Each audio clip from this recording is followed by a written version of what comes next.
بسم الله الرحمن الرحيم لم يكن الذين كفروا من أهل الكتاب والمشركين منفكين حتى تأتيهم البينة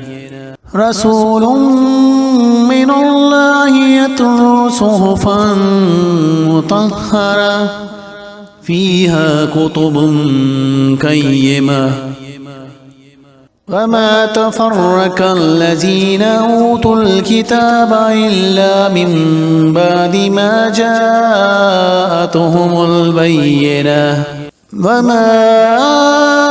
أمروا إلا ليعبدوا الله مخلصين له الدين حنفاء ويقيموا الصلاة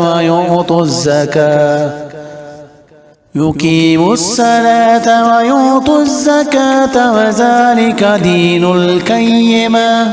إن الذين كفروا من أهل الكتاب والمشركين في نار جهنم خالدين فيها